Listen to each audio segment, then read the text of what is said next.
Soccsksargen region is endowed with so many beautiful tourist destinations and natural features. One of which is the Asik Asik Falls and Daday Falls, all located in Alamada, the province of North Cotabato. That is a gift of nature, a gift from God.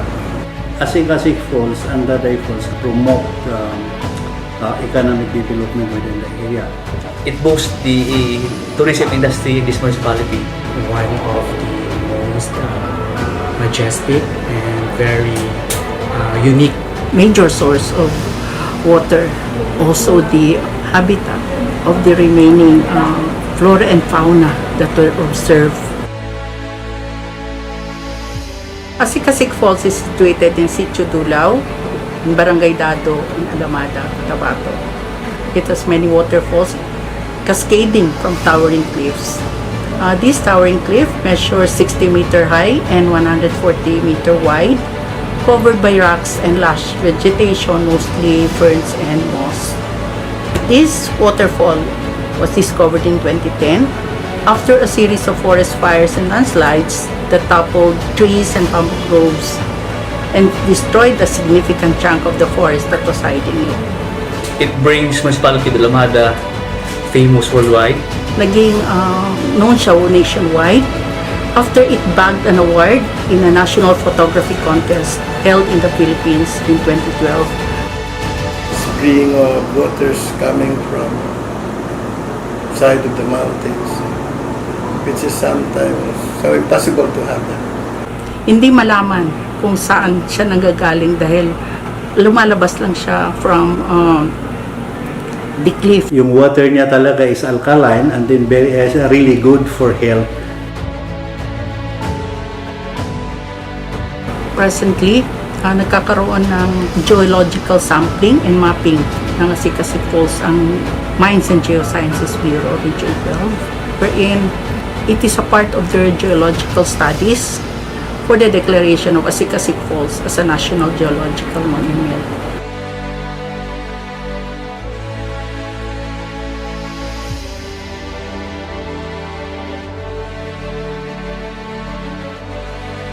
Daday Falls is the highest and biggest waterfalls in the municipality of Alamada, situated in Sitio Mimbalawag, also in Barangay Dado, Alamada, Cotabato. So, nandun pa rin siya sa Barangay Dado kung nasaan nandun ang Asik Asik Falls. It measures to at least 400 feet and it sits between a rugged cornfield. Meron siyang wild moss and wild ground vines weaved through the rocks and boulders. Daday Falls has an impressive splash of water which falls down 90 degrees. Very potential to hydroelectric power. We call Daday Falls as Jurassic Falls. Talagang maganda siya kasi parang nandun ka sa ancient world. Kasi ang Daday Falls is more or less mas secured siya, hindi siya easily accessible. So meaning to say, mas preserve yung flora and fauna nandoon.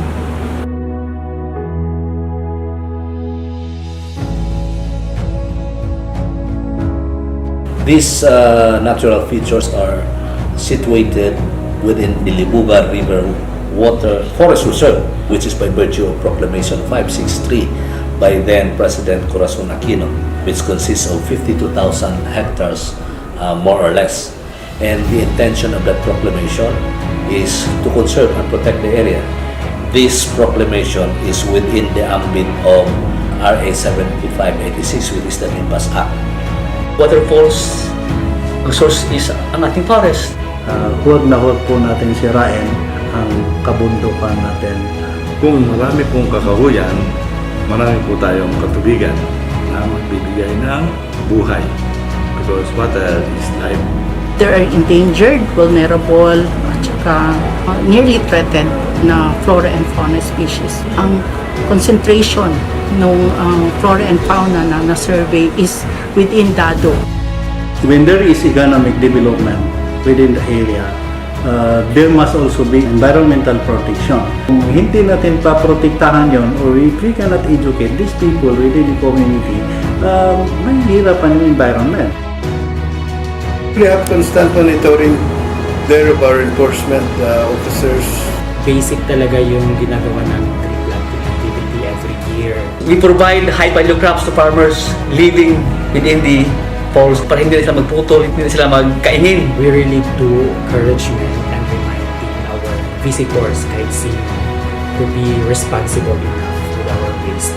We are doing much on information dissemination for the conservation and protection of these Asik Asik Falls and Daday Falls. Kailangan ipa-insindi sa tao how important these two creation by God. This area is part of the initial component. We have to pursue the legislation of LRWFR as protected area. A PASA was already forwarded for this and we're processing for the proclamation of this. Napatunayang napakahalaga na magtibay ang pagdideklara ng area na ito as a protected area. I hope na ma-declare na ito and then para mas lalo namin mayroon kaming pangil to protect this creation na Asik Asik and the Daday Falls. Patuloy natin pangangalagaan ang ating natitirang critical watershed. Help us protect that area. The DENR people cannot do the protection alone.